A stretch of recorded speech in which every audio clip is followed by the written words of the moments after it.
Welcome to బీజీఎన్ Telugu updates. Special intelligence branch SIB మాజీ DSP Praneeth రావు ప్రమేయం ఉన్న ఫోన్ ట్యాపింగ్ కేసు దర్యాప్తులో భారత రాష్ట్ర సమితి బీఆర్ఎస్ సీనియర్ సభ్యులకు చిక్కే షాకింగ్ విషయాలు వెల్లడయ్యాయి.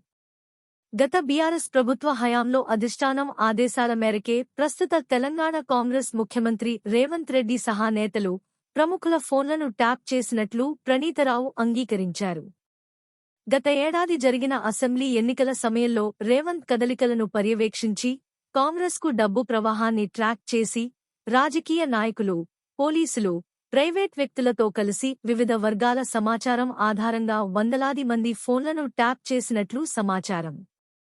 ప్రణీత్ ఫోన్లో బీఆర్ఎస్ నాయకులు మరియు ప్రైవేట్ వ్యక్తుల నుండి వాట్సాప్ చాట్లు మరియు సందేశాలు ఉన్నాయని సమాచారం వారితో పంచుకున్నట్లు సూచించింది. అతను ఇప్పుడు కస్టడీ మరియు తదుపరి విచారణను ఎదుర్కొంటున్నాడు. చట్టాన్ని ఉల్లంఘించిన వారిపై చర్యలు తీసుకుంటామని నొక్కి చెప్పిన ముఖ్యమంత్రి రేవంత్ దర్యాప్తు పురోగతిపై సమాచారం కోరారు. ఎన్నికలకు ముందు ఫోన్ ట్యాపింగ్కు పాల్పడి వార్ రూమ్లు ఏర్పాటు చేసిన వారిపై దృష్టి సారించిన ప్రణీత ఉన్నతాధికారులకు నోటీసులు జారీ చేశారు. ప్రణీత్ సహచరుల ప్రమేయంపై కూడా పరిశీలనలో ఉన్నారు. ప్రణీత్ ఫోన్లో డిలీట్ అయిన డేటాను తిరిగి పొందేందుకు సైబర్ నిపుణులు కసరత్తు చేస్తున్నారు. దీంతో మరిన్ని అరెస్టులు జరిగే అవకాశం ఉంది. Stay tuned for more updates. Like, share and subscribe.